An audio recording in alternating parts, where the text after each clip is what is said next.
প্রিয় দেশবাসী, আমি পদত্যাগ করেছি। রাষ্ট্রপতি মোহাম্মদ শাহাবুদ্দিন পদত্যাগ করেছেন, জানিয়েছেন অন্তর্বর্তী সরকারের আইন উপদেষ্টা অধ্যাপক আসিফ নজরুল। রাষ্ট্রপতি মোহাম্মদ শাহাবুদ্দিন পদত্যাগ করেছেন বলে জানিয়েছেন অন্তর্বর্তী সরকারের আইন উপদেষ্টা আসিফ নজরুল। প্রিয় দেশবাসী, আপনাদের সাথে একটা বিশেষ সংবাদ তাৎক্ষণিকভাবে শেয়ার করার প্রয়োজন অনুভব করছি। আমাদের রাষ্ট্রপতি কিছুক্ষণ আগে পদত্যাগ করেছেন। ওনার পদত্যাগ পত্র ইতিমধ্যে আইন মন্ত্রণালয়ে এসে পৌঁছেছে। এইমাত্র পদত্যাগ করেছেন রাষ্ট্রপতি শাহাবুদ্দিন চুপ্পু। তাকে পদত্যাগে বাধ্য করা হয়েছে। কেনই বা তিনি পদত্যাগে বাধ্য করা হয়েছে এবং কি দোষ রয়েছে তার বিস্তারিত শুনে রীতিমতো অবাক হবেন। শাহাবুদ্দিন চুপ্পুর সকল ডিটেলস আপনাদের কাছে দিব। গোপন রহস্য ফাঁস হয়েছে। গোপনে প্রধানমন্ত্রী হয়ে কাজ করছিল, হাসিনার পক্ষে কথা বলছিল। এবং এদিকে আসিফ নজরুল উপদেষ্টা তিনি কি বলেছেন বিস্তারিত সব দেখবেন এই ভিডিওতে, না টেনে দেখুন। কল্যাণকর একজন ব্যক্তি, যেহেতু তিনি আওয়ামী লীগের বিগিনিং থেকে আনটিল টুডে সে আওয়ামী লীগ করেই আসছে, আওয়ামী লীগের জন্য তিনি যা খুশি সব করতে রাজি আছে। সেক্ষেত্রে যদি যত বিপদ আসুক সেই কাজগুলো তিনি আওয়ামী লীগের পক্ষেই করবেন। শাহাবুদ্দিন চুপ্পু সাহেবই শেখ হাসিনার যে পদ্মা সেতুতে বিশাল অঙ্কের দুর্নীতি হয়েছে, 10,000 কোটি টাকার জায়গায় 40-45 হাজার কোটি টাকার দুর্নীতি করেছে এবং এই দুর্নীতির কারণে বিশ্বব্যাংক সহ বিদেশিদের কাছে আপনারা জানেন যে এটার মামলা পর্যন্ত ছিল এবং দুদকের উপরে প্রেসার ছিল যে এই পদ্মা সেতুর দুর্নীতিগুলোকে পূর্ণাঙ্গভাবে হিসাব নিকাশ দিয়ে বের করতে হবে। এই শাহাবুদ্দিন চুপ্পু সাহেবই কিন্তু শেখ হাসিনার এই বিশাল অঙ্কের দুর্নীতি, শেখ পরিবারের এই বিশাল অঙ্কের দুর্নীতি, পদ্মা সেতুর এই দুর্নীতিটার জায়গাটায় ওনার অ্যাডভোকেসি জ্ঞান থেকে শেখ পরিবারের দুর্নীতিকে উনি কিন্তু আজকে ঢেকে রেখেছে। ওনার কারণেই শেখ হাসিনার এই বিশাল দুর্নীতিটা আজকের সেই দুর্নীতিগ্রস্ত জায়গা থেকে শেখ হাসিনা বেঁচে গিয়েছে এবং শেখ হাসিনার এই দুর্নীতিটাকে রক্ষা করে, মানে শেখ হাসিনা দুর্নীতি করেছেন, তার পরিবার তার দল দুর্নীতি করেছেন, এটা জেনে শুনেও উনি না জানার ভান ধরে এই জায়গা থেকে তাদেরকে মুক্তি দিয়ে দিয়েছে। দেখেছেন যে ভয়ঙ্কর নভেম্বর, ভয়ঙ্কর ডিসেম্বর নামের বাংলাদেশে একটি নিউজ ছড়িয়েছে পত্রপত্রিকায়। সেটা কি ইসলামী ব্যাংককে আজকের শেষ করে দিয়েছে। এসালম গ্রুপ সহ বিভিন্ন জায়গায় হাজার হাজার কোটি টাকা ঋণ নিয়ে সেই ঋণের টাকা পরিশোধের তো খবরই নেই, টাকাগুলো নিয়ে আজকের ব্যাংকটাকে দেউলিয়া করে দিয়েছে।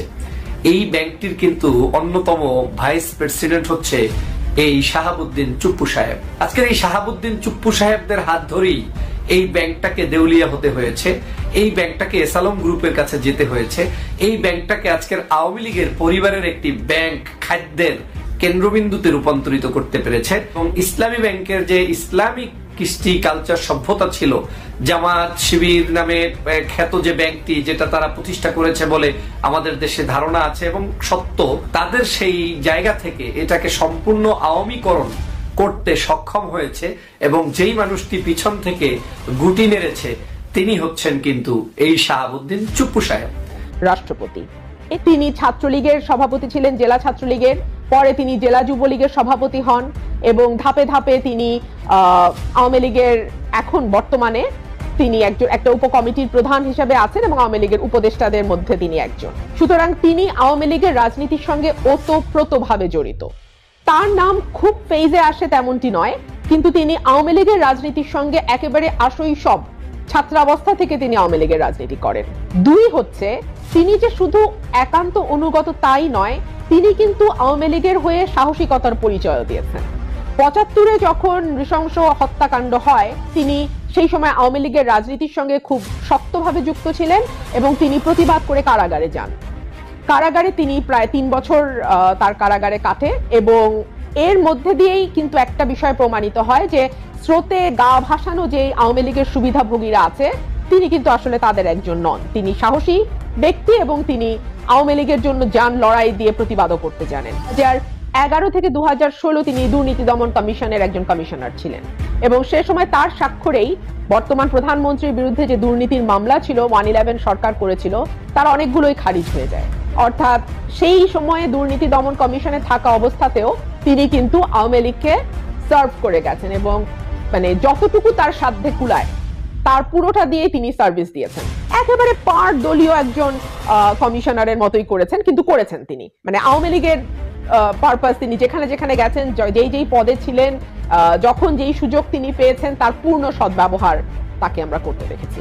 পরবর্তীতে তিনি একটি ব্যাংকের ভাইস চেয়ারম্যান হন। জানেন, প্রধানমন্ত্রী শেখ হাসিনা রাষ্ট্রপতির কাছে পদত্যাগপত্র জমা দিয়েছেন এবং আমি তা গ্রহণ করেছি।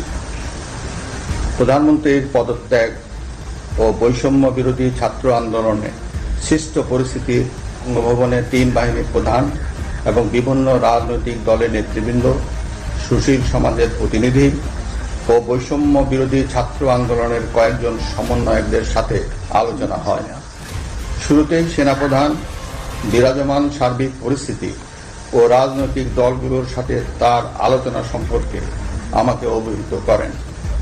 রাজনৈতিক নেতৃবৃন্দ এ সময় তাদের বক্তব্য তুলে ধরেন। সভায় বৈষম্য বিরোধী ছাত্র আন্দোলনের নিহত শহীদদের স্মরণে শোক প্রস্তাব গৃহীত হয়।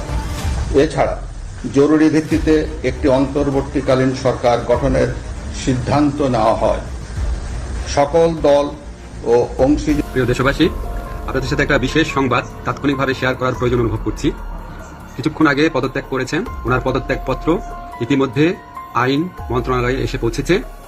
এটা উপযুক্ত প্রসেসিং এর জন্য আমরা কাল বিলম্ব না করে এটা খুব দ্রুত কয়েক ঘন্টা। সম্মানিত দর্শক মণ্ডলী, ইতিমধ্যে অবগত আছেন আসিফ নজরুল স্পষ্ট বলে দিয়েছেন পদত্যাগের বিষয়টি এবং কেনই বা পদত্যাগ করতে বাধ্য হচ্ছেন। কেননা ইতিমধ্যে একটি চিঠি ফাঁস হয়েছে, যেখানে প্রধানমন্ত্রীর পক্ষ থেকে লিখে দেওয়া হয়েছে, চুপ্পু সাহেব, আপনি আপনার সেই স্বরাষ্ট্রমন্ত্রীকে কাজে লাগান, স্বরাষ্ট্র উপদেষ্টাকে কাজে লাগান, অর্থাৎ ব্রিগেডিয়ার এম সাখাওয়াত হোসেনকে কাজে লাগানোর কথা বলা হয়েছে। তাহলে কি তলে তলে সাখাওয়াত হোসেনকে দিয়ে এই রাষ্ট্রপতি কোনো চাল চালছে, আর এই জন্য এই স্বরাষ্ট্র উপদেষ্টাকে সরিয়ে দেওয়া হয়েছে এবং রাষ্ট্রপতি শাহাবুদ্দিন চুপ্পুকেও সরিয়ে দেওয়া হবে বলে মন্তব্য উঠেছে। সুতরাং বুঝতেই পেরেছেন যে শাহাবুদ্দিন চুপ্পুর দিন শেষ হয়ে আসছে। ব্রিগেডিয়ার সাখাওয়াত হোসেনকে পাট ও বস্ত্রালয়ের মধ্যে দেওয়া হয়েছে, যেখানে কোনো কাজই নেই, শুধু বসে থাকা। আর মেইন জায়গার মধ্যে আরেকজনকে বসে দেওয়া হয়েছে, জাহাঙ্গীর আলম, যিনি লেফটেন্যান্ট কর্নেল জাহাঙ্গীর আলমকে বসিয়েছে। তিনি দেশপ্রেম এবং তিনি সুন্দরভাবে দেশ পরিচালনা করতে পারবে বলেই তাকে সেখানে বসানো হয়েছে। সুতরাং আজকের মতো এখানেই রয়ে গেলাম। ভিডিও পরবর্তীতে আপনাদের কাছে আরও বিস্তারিত ভিডিও নিয়ে হাজির হব, তাই সকলেই চ্যানেলটিকে সাবস্ক্রাইব করে পাশে থাকা বেল বাটনটি অন করে রাখুন। দেখা হচ্ছে পরবর্তী ভিডিওতে। আসসালামু আলাইকুম রহমতুল্লাহি।